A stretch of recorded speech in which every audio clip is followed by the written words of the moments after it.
Sobrevivi 100 dias em vida de story. Hardcore.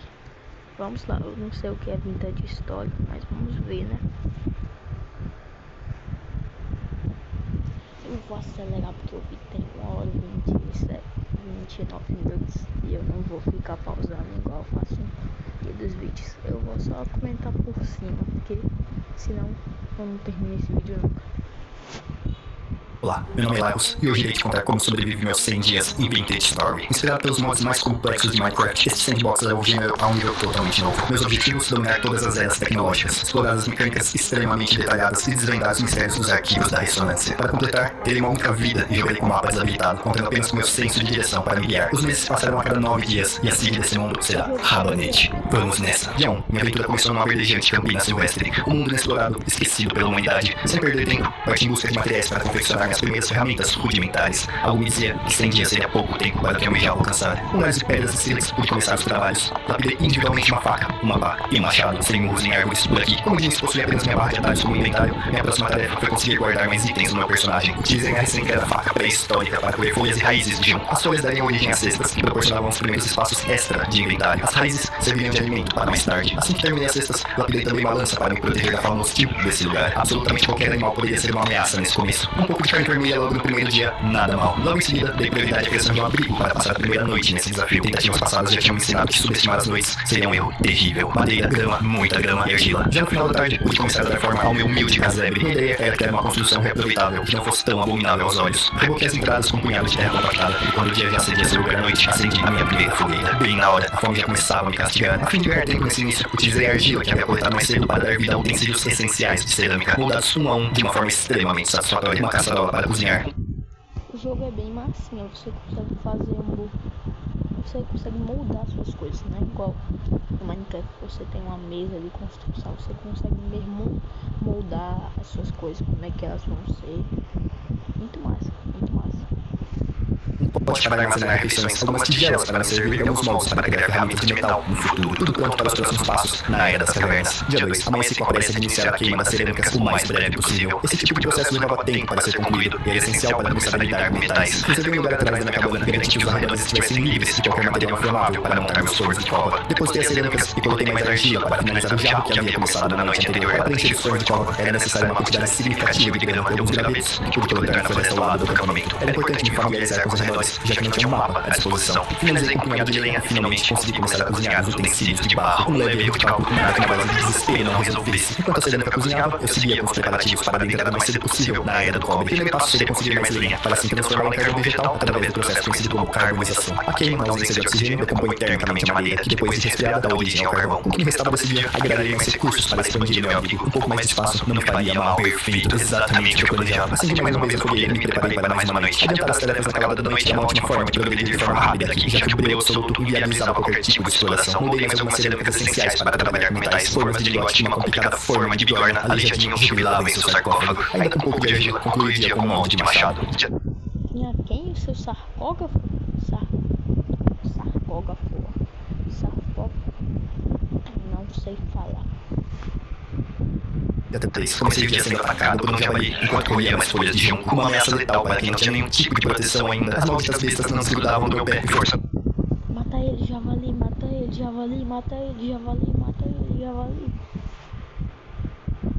Utilizar métodos questionáveis de combate para não encarar meu fim logo no terceiro dia. Continuei com a minha atividade. Precisava de um baú de fibras de junco para guardar toda a tralha que já me ocupava o inventário. Vasculhando os arredores do lago, encontrei minhas primeiras plantas de linho. Seria essencial acumular sementes dessa variedade para produzir tecidos no futuro. Com um olhar atento, colhi mais algumas verduras selvagens e retornei para o meu abrigo. A primeira leva de cerâmicas foram queimadas com sucesso. Recolhi os produtos e depositei a próxima leva nos fornos de cova. Não tinha os materiais em mãos para acendê-los. Com os meus novos utensílios, pude preparar uma refeição melhor na fogueira com a caçarola. Um cozido de carne vermelha com cebolas. Magnífico. Já ao final desse dia, optei por iniciar a procura pelo cobre através do garimpo. Uma alternativa seria vagar aleatoriamente em busca de vestígios superficiais. Porém, sem um mapa, isso seria extremamente imprudente da minha parte. Logo nas minhas primeiras tentativas, uma ponta de lança. Espero... Deixa eu ver de quando é esse jogo. 2016. Caraca, nunca tinha ouvido falar desse jogo. Descobertas da vida. que essa sorte continue ao meu lado. Meu objetivo nessa nova etapa era juntar 40 pepitas de cobre, o necessário para moldar uma picareta e um martelo desse metal. Consegui 10 pepitas nessa primeira leva, coletei mais materiais para queimar as próximas cerâmicas e me arrisquei até o escurecer para garimpar mais 7 pedaços de cobre ao final desse dia. Já em segurança, notei que os lobos estavam bem próximos do acampamento. Me arriscar no breu foi um ato de extrema garotagem da minha parte. No dia seguinte, despertei do nascer do sol, extremamente faminto. Consumi o guisado que preparei no dia anterior e dei continuidade ao garimpo. Meu plano era finalizar essa tarefa nesse dia, ou no máximo no próximo. Assim que o sol iluminou essa manhã, dei uma pausa para completar as materiais necessárias para queimar a próxima leva de cerâmicas. Mais uma vez atacado por um javali, aquilo já era rotina. Adotei novamente minhas táticas baratas de fuga. Quando avistei curiando os arredores do acampamento, eles, os lobos selvagens, caçadores vorazes, essas bestas atacavam de forma furtiva sua presa. 2 ou 3 mordidas já seriam suficientes para encerrar meu desafio. Preparei uma lança de cobre com a ponta que encontrei no garimpo e tentei eliminar o javali que estava na minha cola. O que não contava é que na verdade o lobo que tinha avistado era uma cadeia inteira, cara a cara, com que poderia ser meu fim. Em um rápido movimento, adentrei a cabana e bloqueei essa entrada. Eu estava cercado, rosnando e voando dos meus ouvidos. Os lobos maquinavam formas de me predar. O design do meu abrigo fazia prisioneiro. Os lobos provavelmente estavam vagando pelo telhado. Precisava pensar em uma forma de agir. Uma abertura para cima estava fora de questão. Túneis para baixo eram impossíveis. A IA desses mods parece muito mais boa do que a IA dos mods do Minecraft. Eles parecem muito mais predatória do que os mods do Minecraft. Que só quando tiver Sem uma picareta de metal, decidi liberar a entrada de forma cautelosa. Eles realmente estavam acima de mim. A pequena abertura que me protegia tornava impossível acertá-los de forma segura. Liberei um bloco de terra, eles pareciam presos na entrada. Minha primeira estocada acertou o alvo. A fera pulou na minha direção e, por algum milagre divino, ficou presa na entrada. A segunda não conseguia subir e foi estocada repetidas vezes pela minha lança até correr para o lago. Finalizei a besta em fuga que afundou no abismo submarino. Expurguei suas crias e lapidei uma nova faca para colher meus espólios. As peles olhadas seriam úteis mais tarde para criar novas bolsas. Recuperado dessa experiência extremamente assustadora, terminei de coletar os materiais para os fornos de cova. A audácia desses animais, com as cerâmicas queimando, pude voltar ao garimpo. Trabalhei até o anoitecer, estava perto da quantidade de pepitas de cobre que eu precisava. Dia 5, o sol nasceu extremamente cedo no verão. Coloquei uma refeição para cozinhar e mais uma vez garimpei. Hoje seria o dia de iniciar a era do cobre. Algumas dezenas de garimpadas depois, estava concluído. 40 pepitas de cobre encontradas com sucesso. Descansei a bateria. Preparei uma área para trabalhar com cobre e desenterrei o carvão que já estava pronto. Também ficaram prontas, bem a tempo, as cerâmicas que precisava. Iniciei o derretimento do cobre. Para manusear os materiais extremamente quentes, eram necessárias pinças de madeira para não queimar as mãos. Ao chegar no limite da temperatura da lenha, coloquei o carvão para alcançar a calor necessário para derreter o cobre. A satisfação de despejar o metal derretido dava forma às primeiras ferramentas metálicas e me colocava oficialmente na era do cobre. Enquanto esperava os moldes esfriarem, sondei as margens do lago em busca de mais recursos. Junco, frutos, milhinhos aos arredores eram ricos em recursos naturais. Ainda nesse... Eu vou dar uma pausa daqui pro vídeo não ficar. Mas o jogo parece ser muito legal. Pelo que ele disse, é inspirado em mods de Minecraft, né? Tá? Inspirado realmente os melhores mods de Minecraft para fazer esse jogo. Utilizei algumas peças curadas de forma simples para criar bolsas um pouco melhores e recolher as cabeças das ferramentas de cobre que já tinham esfriado. Os próximos passos na era do cobre envolviam a exploração do mapa para encontrar veias superficiais de minério. Para isso, estudei os meios que tinha para melhorar um pouco a minha proteção. Juntei os materiais necessários e dei vida a essa armadura semi-abominável. Pelo menos o chapéu de palha dava algum charme ao conjunto da obra. Na manhã do dia seguinte, avistei mais lobos vindos da floresta localizada ao noroeste do abrigo. Ela era oficialmente a Floresta Uivante. Providenciei mais algumas lanças de sílex e saí na minha busca pelas veias de cobre. Bem próximo ao abrigo, a oeste, localizei uma carruagem de um mercador e comerciante de móveis. Investi na busca por detritos de cobre por esse lado, já que era mais fácil visualizá-los em um lugar que não fosse coberto por grama, e quando menos esperava, júbilos. Ali estavam eles, sua presença indicava um depósito superficial. Limpei os entornos de cascalho e logo minerei os blocos de qualidade média que estavam diante de mim. Esse jogo. Como é que ninguém nunca falou desse jogo? As pessoas falam de Hytale. Esse jogo é muito mais do que Hytale. Hytale, chupa Hytale, você é um lixo, Hytale. Isso daqui que é jogo de verdade, luta de stop.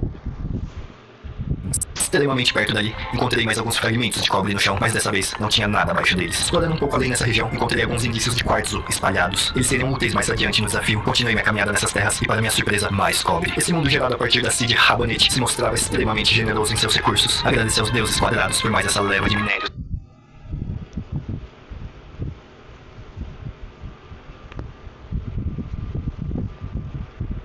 Já ao final da tarde, retornei para o abrigo para utilizar os brutos de cobre para extrair do minério. Eu já tinha o suficiente para começar a segunda etapa da era do cobre. Iniciei o derretimento do metal e confeccionei mais 2 bolsas de pele. A quantidade substancial que havia colocado para derreter estava demorando bem mais do que imaginei. Os uivos não tão distantes me colocavam em estado de alerta imediato. Enquanto esperava, construí uma cerca com as pedras que consegui junto do minério. Ela não parecia nem um pouco confiável e corri com o rabo entre as pernas. Consegui acertar 1 ou 2 ataques de dentro da cabana, porém achei mais sensato tentar resolver esse problema pela manhã do próximo dia. Por um instante, achei que estava tudo acabado. Me livrei da fera e dei continuidade ao trabalho com o cobre. Os próximos passos envolviam utilizar uma bigorna para modelar os lingotes em peças diferenciadas. Enquanto esperava tudo esfriar, coletei um pouco de argila para criar alguns blocos de paralelepípedos junto das pedras que minerei. O ataque constante dos lobos me tornava um peixe no barril dentro dessa cabana improvisada. Eu precisava de uma casa de verdade. Passei o sétimo e uma boa parte do oitavo dia repaginando aquele lugar. Ainda estava distante do que eu idealizava, mas já era o começo. Com esse assunto encaminhado, recolhi as peças Se esse jogo tiver pra celular, vou abaixar na hora.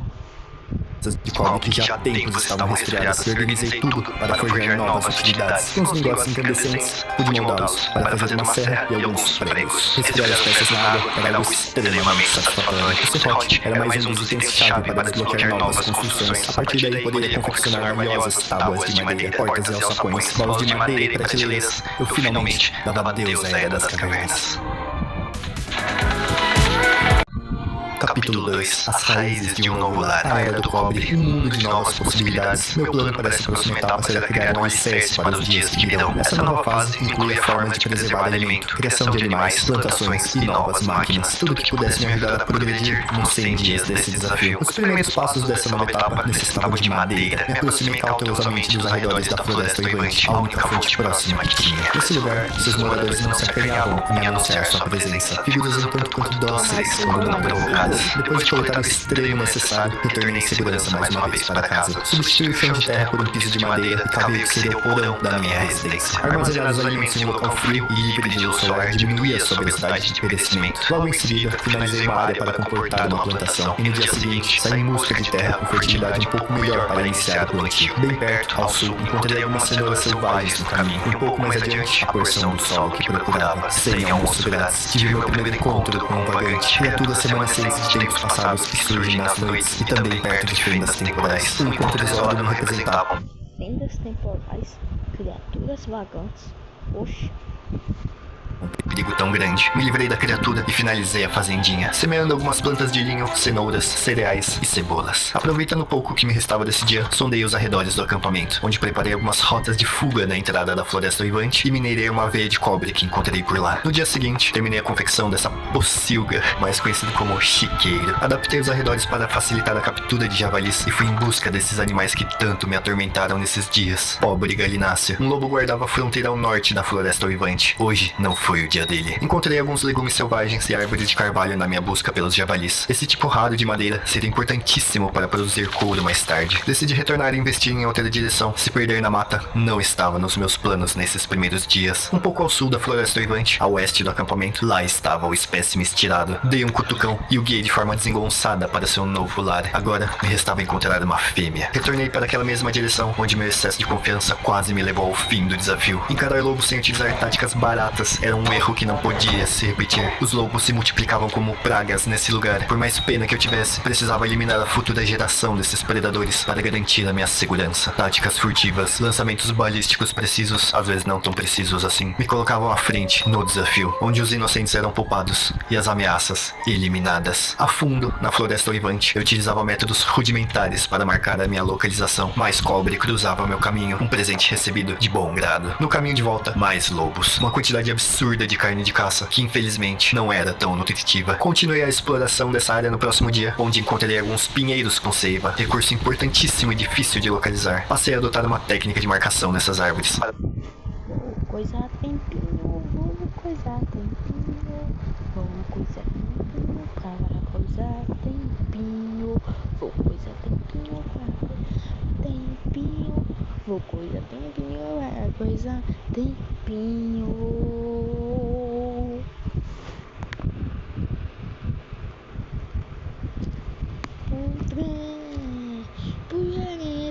Tipos de animais. Guiei o que seria minha primeira galinha de volta. No próximo dia, onde encontrei alguns pinheiros com seiva, recurso importante. Surda de carne de caça, que infelizmente não era tão nutritiva. caminho, um presente recebido de bom grado. No caminho de volta, mais lobos. Uma quantidade absurda de carne de caça, que infelizmente não era tão nutritiva. Continuei a exploração dessa área no próximo dia, onde encontrei alguns pinheiros com seiva, recurso importantíssimo e difícil de localizar. Passei a adotar uma técnica de marcação nessas árvores, para talvez encontrá-las novamente. Apesar de ser repleta de predadores, a floresta uivante era lar dos mais variados tipos de animais. Guiei o que seria minha primeira galinha de volta ao acampamento, e rapidamente construí um cercado para ela. Javalis avistados no oeste. Espero que tenha alguma fêmea. Não. Bingo. Consegui atrair 2 fêmeas para o cercado. Uma vitória espetacular. No despertar do dia seguinte, a galinha que tinha capturado não parecia bem. Havia esquecido de remover os pontos de acesso do cercado. Um erro marginal. Um banquete para essa raposa. Trágico. Mais tarde, preparei um pouco de carvão para trabalhar mais cobre e coletei mais algumas sementes que tinha visto no dia anterior a oeste. Uma quantidade significativa de plantas de linho e alguns outros cereais. Essa porção mais rala da área oeste era perfeita para localizar recursos à distância. Já de volta, plantei alguns arbustos de groselha que peguei no caminho e semeei o linho e os cereais na fazendola. Nesse processo, era importante agrupar o plantio conforme os nutrientes que as plantas consumiam, possibilitando assim a rotação de culturas. Ainda nesse dia, dei atenção a modelar alguns utensílios importantes que ainda me faltavam e tentei salvar a galinha que tinha encontrado uns dias atrás. Peço perdão, Josefina.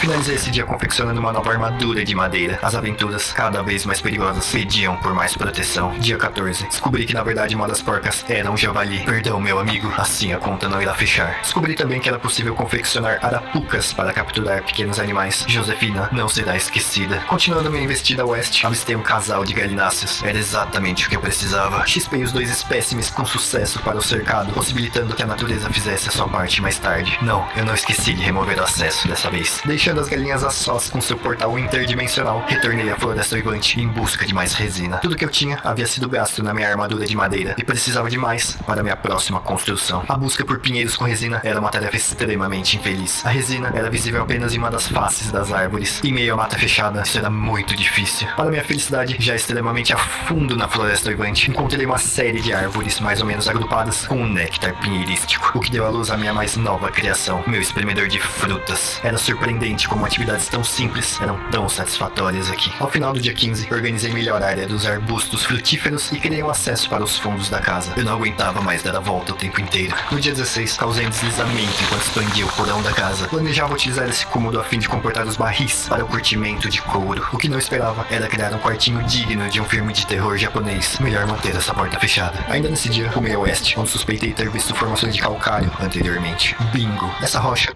Essa comparação que eu falo, Samara.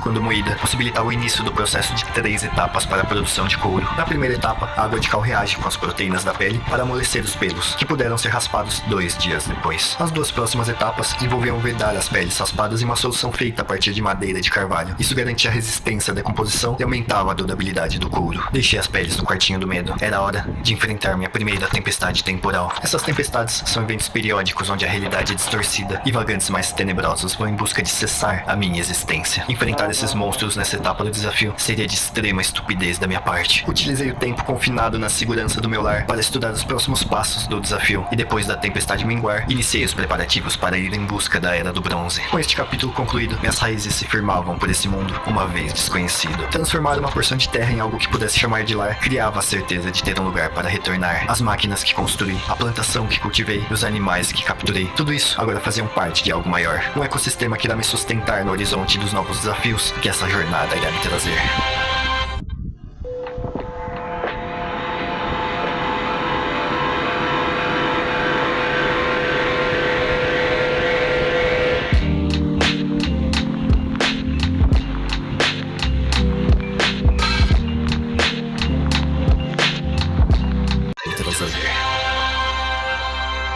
Capítulo 3. A Ascensão das Eras. As engrenagens de um futuro próspero se movimentavam. De casa arrumada, os animais se multiplicando e a plantação crescendo, pude dar início à busca por uma nova era. Ferramentas melhores, novas tecnologias, mais formas de me proteger e prosperar. Tudo isso reluzia no horizonte. Até aqui, a procura por minérios se resumiu a encontrar vestígios no chão de forma armadura. Agora, o buraco era literalmente mais embaixo. Essa nova etapa do desafio me introduzia uma nova mecânica na procura por metais, a prospecção. Coletar amostras com a picareta de prospecção me dava pistas da chance de determinados minérios estarem presentes ou não nessa área, e assim inicia a busca pelos materiais que impossibilitavam criar o bronze, o estanho ou a combinação de bismuto e zinco. Entenderam onde estava ser uma peça-chave para saber para onde eu ia, e as amostras perto de casa revelavam más notícias. Apenas um resquício insignificante de bismuto. Procurar por ali seria uma agulha para ali. Decidi iniciar minha investigação ao oeste, onde fui longe, passando por onde tinha encontrado calcário anteriormente, quantidades enormes dessa rocha branca, e uma vastidão de colinas que pareciam não ter fim. Até aqui já foi indo. Apesar de não ter conseguido um rastro bom de minério, as colinas sem fim introduziram este mercador de tesouros. E lembre-se dele, ele será uma peça-chave nos dias finais desse desafio. Nesse lugar, pude coletar grandes quantidades de semente de vinho, mais arbustos de groselha. As colinas sem fim não me trouxeram esperança, mas não voltei de mãos vazias. Nesse ponto do desafio, minhas expedições não podiam passar de um dia. A rotina de cuidar da plantação ao acordar e dar de comer aos animais limitava o alcance de até onde eu poderia explorar. Onde no dia 21 fiz uma breve investida nas férteis e chuvosas terras ao sul. O clima chuvoso criava uma atmosfera melancólica nessas direções, e eu não deixava de sinalizar o caminho de volta para casa, sem sinal que os minérios por aqui poderiam ter uma quantidade generosa de energia refratária. Ela seria útil mais tarde para criar os fornos mais complexos que precisava. No dia 22, reformulei o formato da minha plantação. A quantidade grande de sementes que encontrava nas expedições pedia por mais área de plantio. Nesse dia, iniciei uma série de incursões para analisar a área que ficava além da floresta uivante, a noroeste do acampamento. Como você pode imaginar, atravessar essa floresta não era tarefa fácil. Esse lugar fazia jus ao seu nome. Os 3 dias que se seguiram, ataques de lobos foram extremamente constantes. Esbarrar nesses animais por engano representava um risco absurdo para o desafio. Diante do pânico, um erro mínimo poderia acabar com tudo. Por mais que lutasse, essa ameaça não parecia ter fim. De grão em grão, galguei os meus passos na floresta uivante. Por lá, encontrei vestígios de minhas passagens anteriores e deixei algumas para o futuro. Uma floresta traiçoeira, pronta para emboscar cada passo que eu dava. Nem todos aqui têm a sorte que me acompanhava. Por vezes, me sentia completamente perdido. A floresta uivante era maior do que imaginei. Alguns minutos de desatenção me colocavam em lugares os quais não reconhecia mais. Olhares atentos, por vezes, me salvavam. Encontrei mais uma vez reserva de resina. Singelas marcas faziam me sentir em casa. E mesmo com os pés no caminho de volta, o perigo não cedia espreitar cada esquina que virava. Essa passou perto, muito perto. Porém, eu não me dava por vencido. A geologia da floresta uivante não proporcionava os metais que eu precisava. Atravessá-la não era uma escolha, sim uma necessidade. Ao final do dia 24, finalmente cheguei no que parecia ser o outro lado. Aqui, os lobos davam lugar a animais exóticos. Mais um pouco adiante, uma montanha colossal. Uma aventura para o dia seguinte. Senti que eu havia desviado meu caminho tanto para o leste enquanto atravessava a floresta uivante. Decidi arriscar minha volta, rumando diretamente ao sul. A única forma de me guiar nesses lugares mais remotos era pela posição do sol. Sombras vindas da direita indicavam que o sol do final da tarde estava ao oeste. Mantê-las nessa posição me colocava no sentido que pretendia apontar. As asas de boi sussurravam aos meus ouvidos e diziam que eu não estava na floresta uivante. Curiosamente, encontrei uma passagem segura por aqui.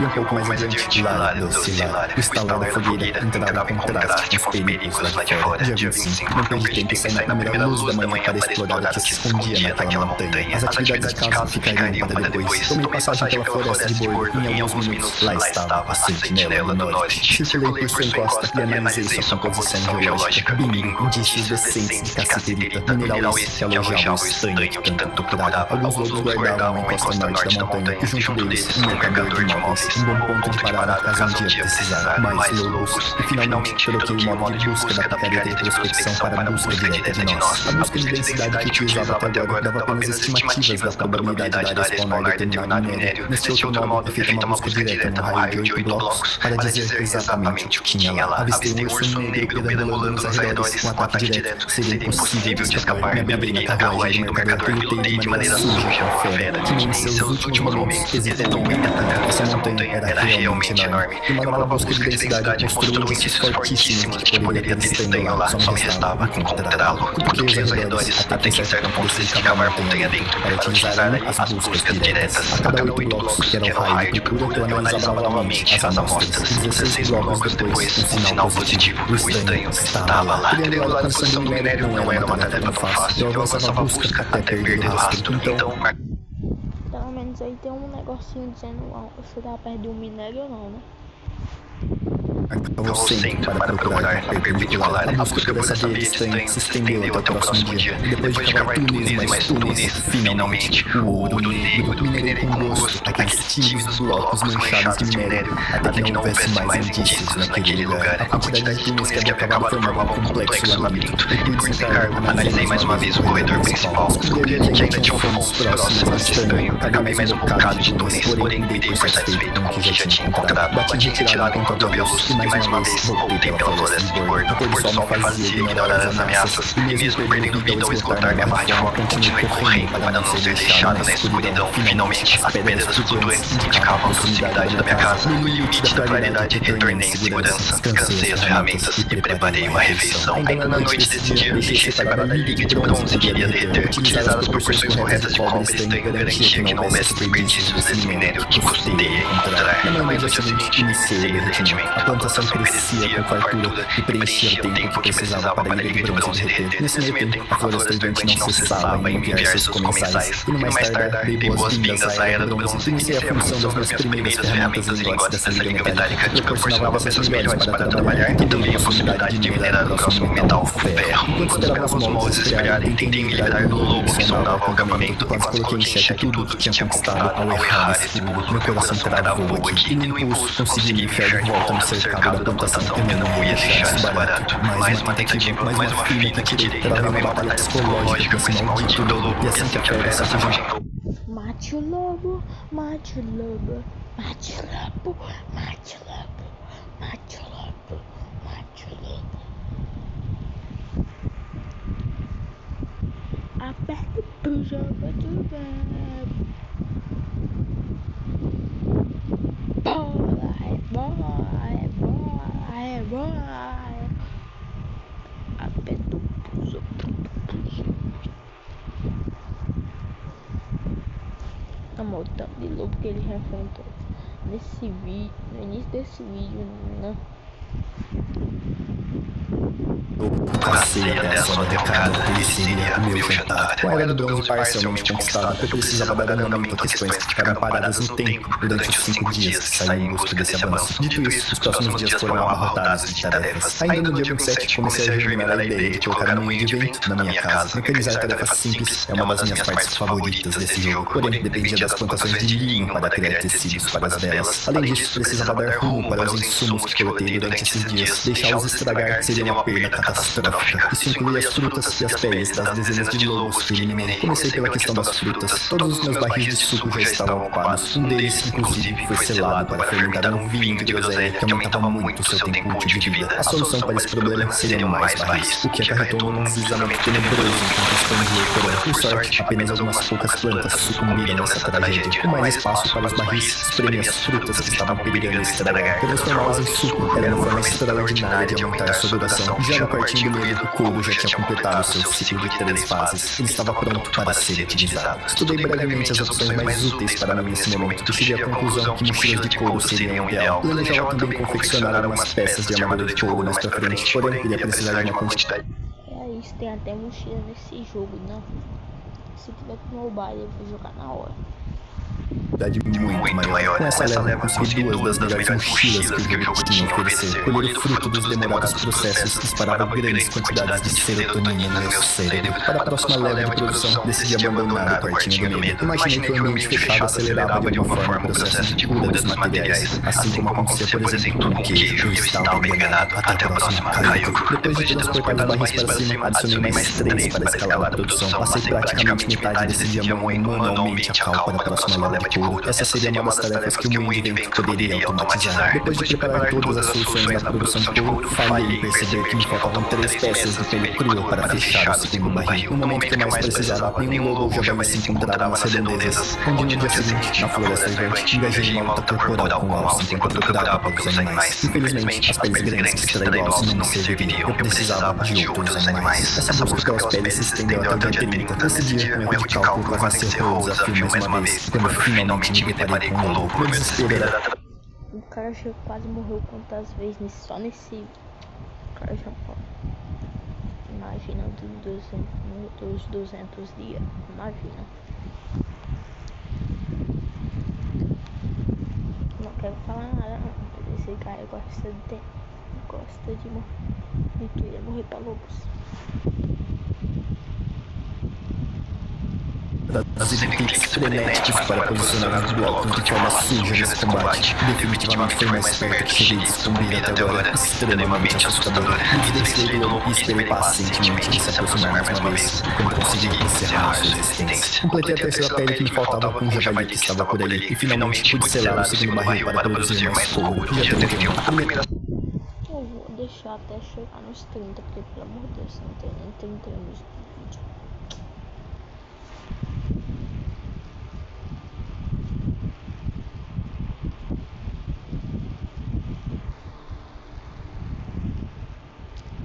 A safra de vinho estava pronta.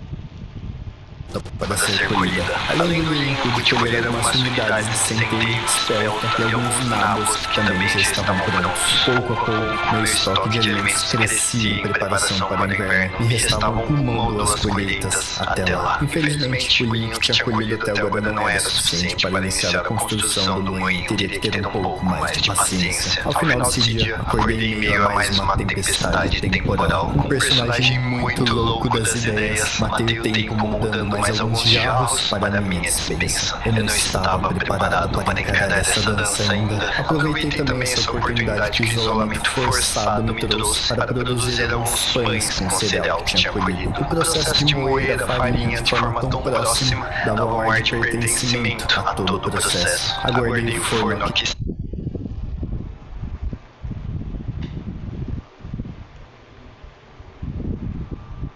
Com a lenha e coloquei os pães para assar. Um deles passou um pouco do ponto. Passada a tempestade temporal, iniciei um rápido projeto de extensão da minha casa. A quantidade enorme de novos processos e armazenamento que precisava estavam tornando aquele espaço extremamente pequeno. Comecei cobrindo a área da forja ao lado, construí um segundo andar para a casa. Decidi deixá-la careca por enquanto. Eu queria um telhado mais refinado que de palha. Depois de fritar meu cérebro tentando desvendar como iria conseguir encaixar uma escada naquele cubículo, cheguei num design aceitável ao curvar a subida. Refinei os cantos blocudos dessa construção como o primeiro uso do cinzel nesse mundo. O que eu não esperava era a escuridão no segundo andar servir para spawnar vagantes ali problemas para depois. Me dei por satisfeito com o resultado da escada. Movi os itens do canto que chamava de cozinha para cima e lapidei uma das criações que mais mergulhei nessa casa. Um fogão esculpido do zero. Para completar, forjei alguns pregos de cobre para meus baús,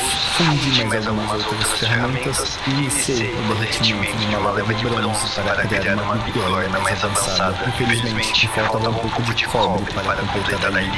Dia 34. Os vagantes estavam começando a se tornar um problema recorrente nessa etapa do desafio. Nesse dia, expandi minha capacidade de armazenamento no cômodo principal e espremi mais uma leva de frutas que estavam prestes a estragar. Colhi também uma variedade de cereais e legumes na plantação. A primeira geração de pintinhos tinha nascido, são tantos detalhes que fica difícil de acompanhar. Ao final desse dia, fui atrás de um vestígio de cobre que havia encontrado a oeste tempos atrás. Eu precisava dele para completar a bigorna de bronze. Felizmente, minhas marcações toscas me ajudavam muito nessa tarefa. O cobre estava lá. No dia seguinte, busquei solucionar o problema da iluminação, moldando mais um bocado de tigelas para fazer mais algumas lamparinas. Coloquei os produtos nos fornos de cova e colhi mais alguns vinhos que estavam maduros na plantação. Finalmente, eu tinha a quantidade necessária para um moinho de vento. Só me faltava um pouco de resina para fazer os mecanismos. Resina essa a qual fui atrás na reserva da floresta uivante. Marcações discretas indicavam o caminho e não tardando consegui encontrar esse lugar mais uma vez. Coletei uma boa quantidade de resina e encontrei mais um depósito de cobre naquela área. Espero que isso ajude a encontrá-la depois. Assim que terminei a coleta de resina, decidi que seria inteligente diminuir a densidade dessa área da floresta uivante. Me livrar de algumas árvores se tornaria mais fácil o processo de encontrar esse lugar depois. E também me daria uma quantidade respeitável de madeira para utilizar. Assim que finalizei a tarefa, o sol já estava se pondo, e num lapso de descuido eu não sabia mais onde estava. Por um minuto, confundi a localização do sol, e nesse ponto, a noite já começava a cair sobre esse lugar desconhecido. As árvores brancas de acácia me diziam que eu não estava mais na trilha correta. Os pequenos corpos d'água eu nunca os tinha visto lá. Pela primeira vez, eu realmente estava perdido. Nesse ponto, a única noção que eu tinha era de estar em um lugar a norte ou noroeste do acampamento. Sem o sol para me guiar, brevemente tentei encontrar algum sinal da enorme montanha que conhecia no norte. Porém, o breu não me deixava localizar mais nada no horizonte. Decidi que o mais sensato seria acampar por ali mesmo. Coletei um pouco de grama e tomei abrigo na encosta de um morro, de forma que os vagantes não pudessem me alcançar. Conquistei uma noite de sono, com fome, porém seguro. No primeiro sinal de luz pela manhã, procurei localizar a posição do sol. A mata fechada, o terreno acidentado e o tempo nublado não estavam ao meu favor. Colhi alguns frutos de groselha para matar a fome quando finalmente pude me localizar pelo sol. Coloquei ele na minha esquerda e rumei na direção sudeste daquele lugar. A cobertura das escuras rochas de folhilho me davam pistas de que talvez estivesse me aproximando da floresta uivante. Um pouco próximo dali, o que parecia ser a sentinela do norte. Me aproximei da enorme montanha para ter certeza de ser ela de fato. Tinha minhas dúvidas, pois visitei apenas uma ou duas vezes esse lugar. Considerando ser ela de fato, rumei na direção sul, onde teoricamente teria uma floresta de bordo para atravessar. Um pouco mais adiante, lá estavam elas, as árvores acinzentadas de bordo. Minha esperança começou a retornar. A floresta que tinha atravessado anteriormente, de fato, tinha um terreno plano, um ótimo sinal. Continuei meu caminho ao sul, onde finalmente as pedras flutuantes. Eu estava em casa.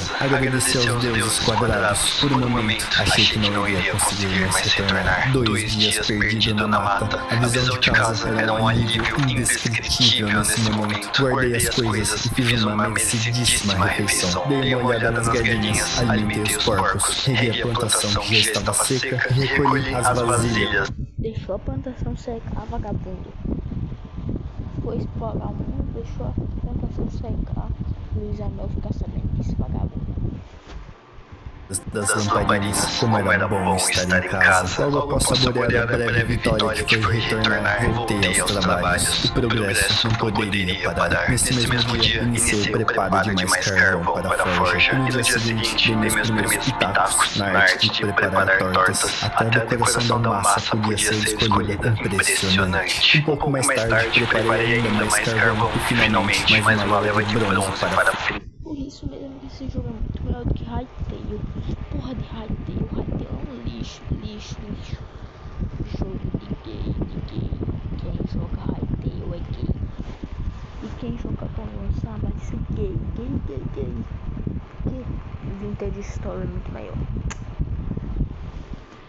Finalizada a próxima bigorna, depois de longos dias, pude completar uma ótima quantidade que faltava e preencher alguns outros conquistou. Enquanto tudo esfriava, cerquei a área de forja para me proteger dos vagões da noite e tentei melhorar um pouco a iluminação geral da casa. Esse cômodo do porão ainda me dava calafrios. Organizei os lingotes e posicionei minha mais nova bigorna de bronze. Eu estava oficialmente pronto para ir em busca do ferro. Antes de partir para essa nova etapa, não poderia faltar dar a luz a minha tão esperada criação, finalmente o moinho de vento. Para isso, estudei as receitas e separei os materiais necessários. A tempestade lá fora indicava o sucesso da minha criação. Confeccionei mais algumas partes essenciais, como engrenagens angulares, eixos de madeira e a estrela principal, as velas de tecido. Na manhã do dia 38, iniciei o projeto de adaptação, que consistiu em construir uma torre no meio do telhado. Ao final do dia, o projeto estava quase concluído. Era importante posicionar o rotor do moinho no local alto para aproveitar melhor os ventos. Posicionei também mais algumas engrenagens e peças. Realoquei o moedor para o centro do segundo andar e no raiar do dia seguinte, a cereja do bolo. Minha criação estava viva. Com o linho que havia colhido, foi possível colocar 2 lances de velas. O ranger das engrenagens soa como música para meus ouvidos. Finalizei a torre e conferi a parte interna. Perfeito.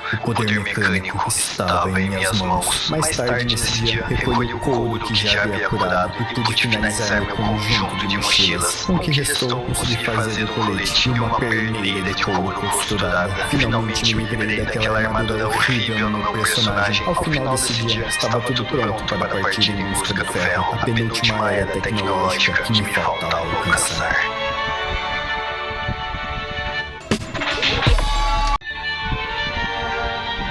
Capítulo 4. O Caminho do Ferro. 40 dias passados do início do desafio, o desenvolvimento de tecnologias e o domínio dos meios de produção proporcionavam uma cama macia para repousar meu progresso. Avançar para uma nova era significava queimar os colchões e colocar mais uma vez em prova os conhecimentos adquiridos até aqui. Sendo assim, empunhei as minhas tochas. O progresso não poderia parar. Dei início à prospecção do ferro no dia 42. Uma primeira análise nas proximidades do acampamento indicou um rastro.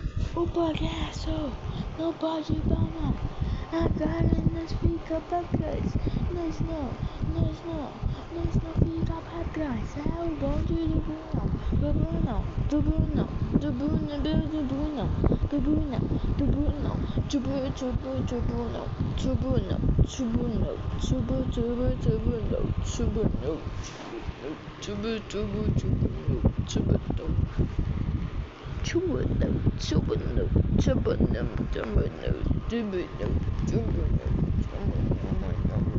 Tímido nessa área, meu ponto de partida seria ali. Mais uma vez, depositei minhas esperanças no oeste, e um aumento substancial no rastro me dizia que escolhi o caminho certo. Continuei investindo nessa direção para descobrir até onde ele iria, e logo encontrei o ponto em que ele começou a diminuir. Nesse momento, me bastava voltar e encontrar o registro mais alto entre esses dois pontos. Bingo! Um rastro de hematita muito promissor. A partir dali, comecei a triangulação entre o norte e sul dessa leitura. Uma primeira análise ao sul indicou uma diminuição, onde voltei para o centro e fiz uma leitura um pouco ao norte dali. Vestígios extremamente altos. Aquele era o caminho. Realizei mais algumas leituras mais próximas para determinar o epicentro desse rastro e logo cheguei ao que acreditava ser a área mais promissora. Fiz um breve retorno para casa para criar algumas escadas. Minha busca agora seria na vertical. Para isso, utilizei a técnica de me posicionar entre dois blocos para abrir passagem para baixo. Isso evitaria uma possível queda acidental caso encontrasse alguma caverna. Adotei uma técnica parecida com a que apliquei na superfície, estudando as amostras de densidade e composição a cada 8 blocos de profundidade. Dediquei o fim desse dia procurando rastros diretos na horizontal, a partir da minha leitura mais alta, a 16 blocos de profundidade, porém sem sucesso. No dia seguinte, notei que os primeiros porquinhos já tinham nascido e forjei mais ferramentas de bronze para continuar minha busca. Voltando ao epicentro das minhas análises, percebi que talvez estivesse gastando ferramentas à toa ao procurar em uma profundidade tão baixa. Apesar das leituras de densidade indicarem um pico a 16 blocos, aquilo era apenas uma estimativa. Na prática, o ferro costumava ficar bem mais embaixo. Retornei mais uma vez para casa para buscar mais escadas. Dessa vez, eu iria a fundo. Uma leitura extremamente alta de ferro na superfície criava a possibilidade de eu estar sentado bem em cima da veia principal desse minério, que comumente adotava um formato enorme de disco.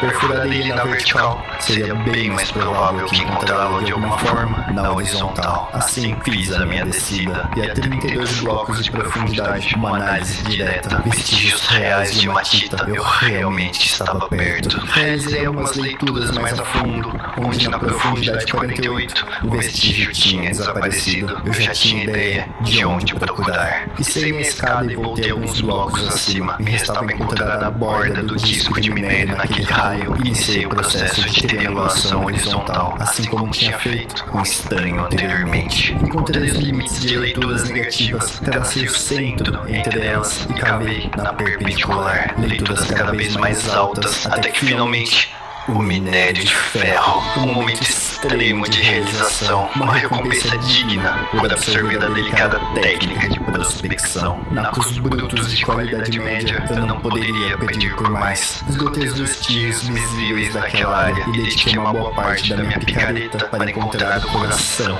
desse disco de minério. Ao me deparar com o que seria a porção principal, mais uma surpresa. A qualidade do minério era ainda maior naquele lugar. Dentre os minerais que podem abrigar o ferro, a hematita era o que formava o os maiores depósitos disponíveis no jogo. Mesmo sabendo disso, me impressionei com a abundância dessa veia mineral. Esgotei o pouco que me restava dessa picareta nesse oásis férrico, e mesmo assim, quantidades absurdas de minério preenchiam minhas mochilas de couro. Toda essa realização me fez esquecer da hora, e assim tive uma noite de sono na mina, no vagante das profundezas. Finalmente o cara dormiu. Esse ermitão não dormia, esse ermitão. Guardava a entrada que bloqueei. Esses seres se apresentavam um perigo maior que os vagantes da superfície. Para minha sorte, havia apenas um. Os vagantes da interfície. Os vagantes da interfície. Os vagantes da interfície. Os vagantes da interfície. Na volta, adicionei algumas marcações para indicar o caminho para a mina de ferro. Aquilo era um labirinto de túneis e bati em retirada, de volta para casa. A vida encontrava meios de florescer por ali. Que belas criaturinhas. Fiz uma breve refeição, reguei a plantação e cuidei dos animais. Era hora de trabalhar nos meus primeiros lingotes de ferro. O processo iniciava no forno de lupa. As altas temperaturas que esse forno atingia transformavam os minérios brutos no que eram chamadas flores de ferro. A cada fornada era necessário reconstruir o forno, pois o processo costumava danificar alguns tijolos utilizados. Com as flores de ferro extremamente quentes, era necessário remover as impurezas e moldar os lingotes em seu formato padrão. Diferente do cobre e do bronze, não era possível despejar o ferro derretido em moldes de cerâmica. Todo o processo ocorria na bigorna. A partir daí, eu teria que me acostumar, e assim forjei minhas primeiras ferramentas desse resistente material, um martelo e uma picareta. Nesse momento, eu dava oficialmente as boas-vindas a mais uma era tecnológica, a era do ferro. Esse fluxo intenso de trabalho na área de forja começava a tornar esse espaço pequeno demais para o que acontecia ali, onde no final do dia 46 resolvi realizar uma breve obra de expansão. Designei uma área maior com cercado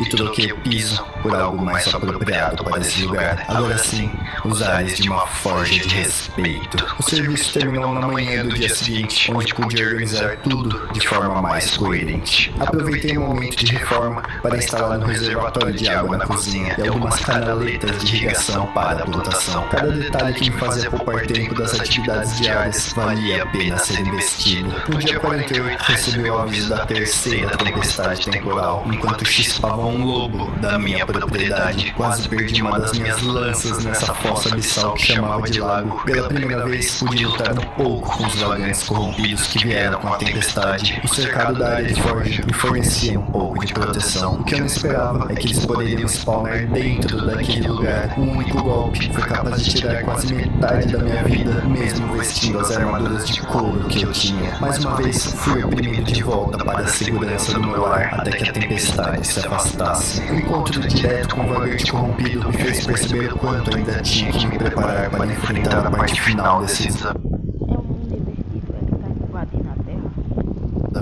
Até aqui, todas as buscas pelo avanço me impediram de citar a existência dos arquivos da ressonância. Essa caverna será a fronteira final do que poderá ser explorado nessa aventura. Os vagantes que me visitam nessas tempestades temporais são apenas uma amostra branda das bizarrices que me aguardam por lá. Eu precisava me preparar. Uma malha de aço seria o mínimo que me possibilitaria enfrentar os arquivos da ressonância de alguma forma. E com essa semente plantada no meu destino, marchei em diante. No minguar da tempestade, me livrei do invasor remanescente e instalei o quarto conjunto de velas no meu moinho. Aos poucos, era aflorada sua majestosidade. No final desse dia, confeccionei algumas partes de roupa em preparação para o inverno. O outono já estava terminando. Logo, iria nevar. Dia 49, hora de continuar o progresso das eras. A partir daqui, as únicas barreiras que me separavam do próximo avanço eram os meios de produção. Construir um caminho para a próxima era, a Era do Aço, significava juntar materiais-chave que ainda não tinha encontrado, sendo os principais o bórax e a bauxita. Além disso, precisava construir um maquinário para processar esses novos materiais, além de uma bigorna de ferro para conseguir trabalhar o aço.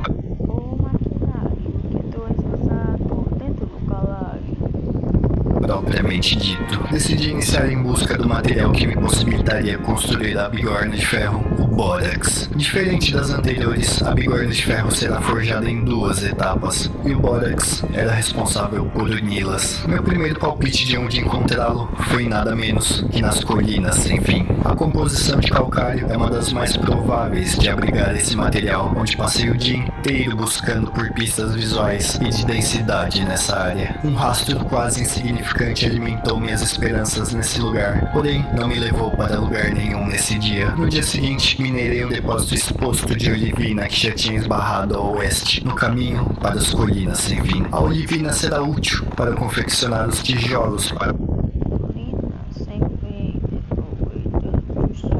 silêncio que bate a moeda sem fim. para o forno que irá ser feito aço. Passei praticamente o dia inteiro esbanjando quantidades copiosas desse mineral. A busca pelo Bórax me levou mais uma vez para a Floresta Uivante no dia 51. Sua composição sedimentar de folheiro era mais uma candidata a abrigar esse material. Obviamente, minha passagem por ali não foi impune. 3 lobos aguardavam ansiosamente para me recepcionar. Em meio às minhas técnicas sujas de batalha, espantei as feras de cima de uma árvore. Perder a batalha significava perder esse save. Fazer o quê? Busquei por detritos superficiais de Bórax no chão da floresta. Eliminei os lobos que tinham fugido anteriormente e aproveitei para dar uma passada na reserva de resina que estava por ali. Mais cobre superficial localizado. O Big C já era uma marca registrada. Me despedi desse lugar prospectando mais algumas amostras para ter certeza que o Bórax não estava lá. E como não podia faltar, uma emboscada de seus ilustres moradores, mais uma finíssima que tirei, salvo por uma plataforma antiga que já estava lá. Em casa, descobri que o vinho de groselha tinha seus efeitos na sobriedade do meu personagem. Quando encontrado o Bórax, já saberia como comemorar. Dia 52, a geada já começava a tomar conta do final do outono. Estava na hora de realizar a colheita em massa dos arbustos frutíferos antes que eles sucumbissem às baixas temperaturas. Armazenei as quantidades absurdas de cranberry, groselha e cassis no meu porão, ou adega, se assim preferir. E mais uma vez, parti em busca do Bórax que custava encontrar. Dessa vez, rumei ao leste, evitando a todo custo entrar na água. As temperaturas frias já poderiam me causar hipotermia se andasse por aí molhado. Enquanto prospectava algumas rochas dali, me deparei com um depósito de ardósia. Finalmente, alguma coisa que poderia servir como telhado para minha casinha. Coletei algumas dezenas dessa rocha e marquei sua localização para caso precisar de mais. Mais adiante ao leste, presenciei os primeiros sinais de neve nesse lugar. Marquei um depósito de cobre e retornei sem nenhum sinal do Bórax por lá. Com licença, dona Belinha. Já no final da tarde, preenchi metade do telhado com a ardósia que coletei pela manhã e retornei para a reserva quando o sol ainda me permitia enxergar. Quase me perdi no caminho de volta. Os dias extremamente curtos eram um problema que passarei a enfrentar. Dia 53, menos 6 graus Celsius pela madrugada. Eu precisava de uma cama melhor para não acordar tão cedo nesse início de inverno. Lidei com os vagantes que ainda enchiam o saco a essas horas e passei o dia inteiro trabalhando no telhado da casa. Uma terceira visita à mina de ardósia. Eu subestimei muito a quantidade que iria utilizar. Finalizei o acabamento do telhado enquanto os porcos se revoltavam contra o meu traseiro. Finalmente, uma estrutura digna de se morar. Dia 54. A neve Parece a casa do Hello Neighbor. É idêntica à casa do Hello Neighbor. já dava suas caras por aqui. Preparei algumas tortas de frutas enquanto esperava o dia clarear. O sol nascia à tarde e minha busca pelo Bórax continuava nesse desafio. Resolvi dar mais uma olhada ao oeste. Esse lugar não tinha me decepcionado ainda. Agora não era hora de falhar. Passei pela mina de ferro e investi mais uma vez nas colinas sem fim. Vestígios pobres de Bórax eram o melhor que tinha encontrado até agora. Tentei seguir esse rastro para o sul, para o norte e até embaixo d'água, e nada dele aumentar. Dias extremamente curtos. O tempo era um dos meus maiores inimigos nesse inverno. Se perder no frio era algo que não poderia arriscar. O mercador próximo da minha casa era como um farol no oeste. O caminho era por lá. Nesse ponto, o breu já tomava conta logo às 6:30 da tarde. Dormir tão cedo me fazia acordar ainda de madrugada, e eu me esforçava para ser produtivo antes do sol raiar. Uma visita inesperada de lobos. A comida na Floresta Uivante provavelmente estava escassa. Mais uma vez buscando por Bórax no oeste, dessa vez um pouco mais perto. Eu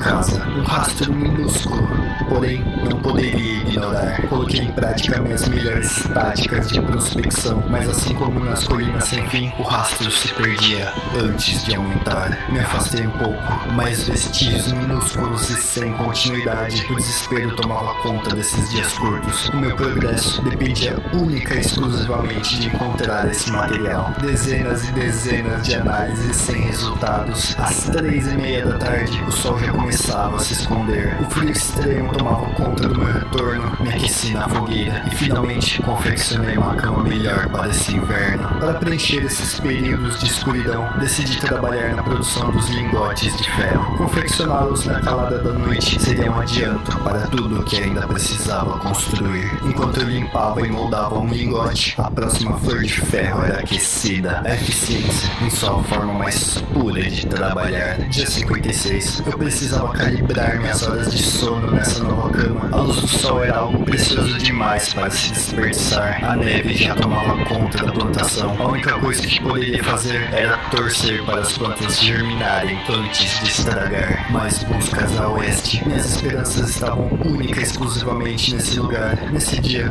procurava por alguma área que não tinha prospectado ainda. E em meio à neve, eu não acreditei.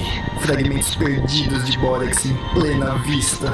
Eu tinha passado por ali inúmeras vezes. Até uma marcação de retorno estava lá. 7 dias de busca. Eu sabia que o oeste não iria me decepcionar. Me esbaldei nesse maldito mineral. Coletei quantidades absurdas, muito além do que eu precisava para utilizar. Finalmente, um raio de esperança rumo às etapas finais dessa jornada. Essa dificuldade em encontrar os materiais que me faltavam começou a me preocupar. Pouco menos da metade para o final dessa jornada, ainda me restava encontrar um depósito de bauxita. O mais preocupante foi não ter visto nenhum sinal desse mineral em nenhum dos entornos que percorri até agora. Provavelmente teria que ir longe, muito longe para encontrar. Com isso em mente, decidi focar em tudo que estava ao meu alcance por enquanto. No dia 57, iniciei a mineração do quartzo nos entornos a oeste. Utilizei o bronze que havia me restado para produzir algumas ferramentas o suficiente para este trabalho. O quartzo fazia parte da tríplice que possibilitará construir um forno para produzir o aço, junto com a olivina que já minerei e com a bauxita que ainda há de ser encontrada. Finalizei a mineração da quantidade que necessitava na tarde do próximo dia e repus meus estoques de gravetos nas árvores de pinheiro que já tinha plantado tempos atrás. Impressionante como essa tarefa se tornava tão fácil com todas as ferramentas em mãos. Nesse dia, iniciei os estudos para a construção do pulverizador. Essa máquina será responsável por triturar a tríplice mineral que dará origem aos tijolos refratários necessários para construir o forno de cimentação para o aço. Utilizei o ferro para produzir 2 capas para os pilões e uma chapa que também fazia parte do conjunto. Mais uma vez oprimido por um vagante corrompido, utilizei minha reclusão durante mais uma tempestade temporal para confeccionar as partes de madeira do pulverizador, pilões, uma alavanca e a complexa moldura deste novo equipamento. Passei boa parte do dia tentando encontrar um lugar adequado para instalar esse maquinário e percebi que iria ter que alterar o funcionamento do moinho. Lá se vai mais madeira, eixos de transmissão, engrenagens extremamente complexas, mais uma serra para finalizar os componentes. Saem as engrenagens angulares, entram as reduções, redução estendida, redução revertida e finalmente o pulverizador criou vida. Fiz mais uma adaptação para o moedor funcionar também e testei pela primeira vez esmagar algumas olivinas. Para onde elas foram? Muito bem,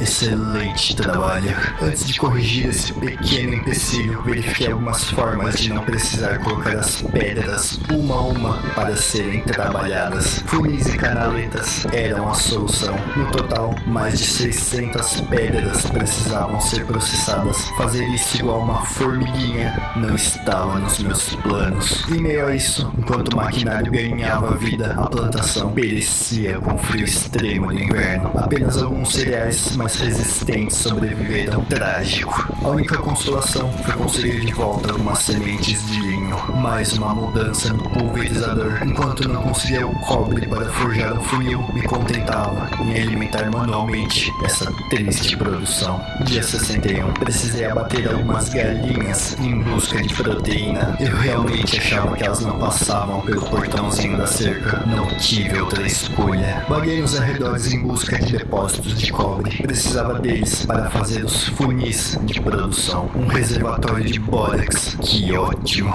Falhei miseravelmente em encontrar o cobre que tinha marcado no leste, onde no dia seguinte precisei retornar mais uma vez à reserva de resina da Floresta Orvante, a fim de tentar encontrar outro depósito que tinha marcado por lá. Bingo! Finalmente, o Big C conseguiu o cobre que precisava. Com ele em mãos, eu tinha os meios para processar tudo de forma mais eficiente. A partir daqui, tudo que estava ao meu alcance próximo foi realizado. Os passos seguintes envolverão uma busca distante pela bauxita, o único componente que me separava da Era do Aço. Deixar essa tarefa para o pico do inverno não estava nos meus planos, porém o relógio dos 100 dias estava rodando. Não terei outra escolha, seria assim o caminho do aço.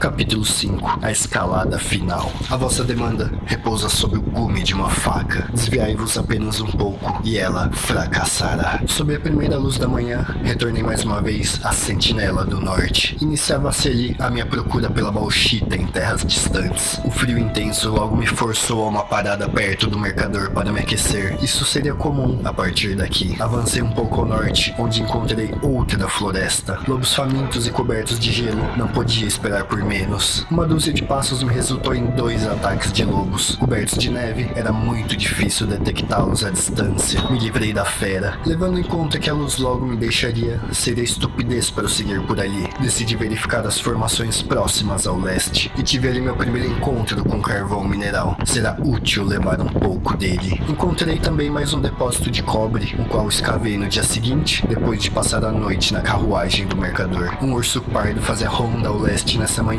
o suficiente para eu decidir atravessar a densa floresta do norte para descobrir o que se escondia além. Tirei uma fina com o lobo logo de início, não era sempre que conseguia finalizá-los. Segui com as marcações singelas naquele mar de folhagens, tentando percorrer a trilha da forma mais reta possível. Mais um tropeço e um lobo, meu tempo de reação tinha que ser rápido e preciso, não era hora de errar. Tem que ser rápido, rapaz, tem que ser rápido.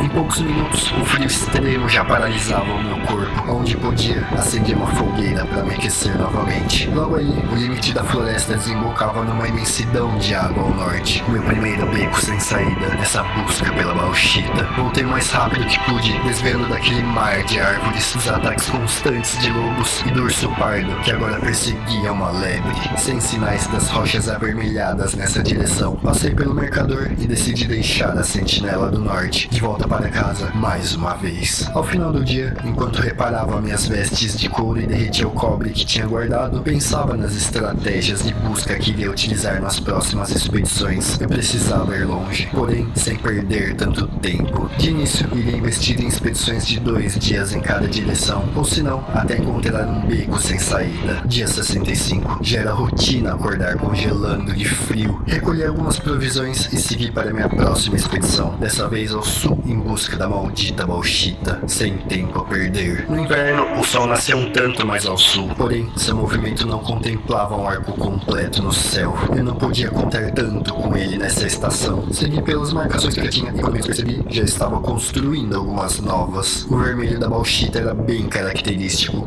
Um olhar de relance nos arredores me mostraria se tinha alguma nas redondezas. Sem sorte por aqui. Continuei meu caminho ao sul, onde uma decisão extremamente burra fez com que a única tocha que carregava se apagasse. Como se o frio não fosse o suficiente para me congelar. Para minha sorte, a distância que eu já tinha percorrido ao sul já fazia com que o clima fosse mais ameno. Apenas uma leve geada por aqui. E mais adiante, uma região geológica inteiramente de giz. Bem curioso, porém decepcionante. Com o sol já se pondo, resolvi acampar dentro de uma colina de giz, onde aproveitei para cozinhar algumas carnes de lobo e acender mais uma vez minha tocha. No dia seguinte, acordei ainda de madrugada, onde tive que aguentar o barulho insuportável de vagantes na entrada por horas, até que o sol nascesse esplêndido. sentido. Continuei rumando fundo ao sul nesse segundo dia de expedição, atravessando florestas, morros inteiros de areia de giz, um pouco mais de florestas, e o giz não acabava mais. Sem sorte nessa direção,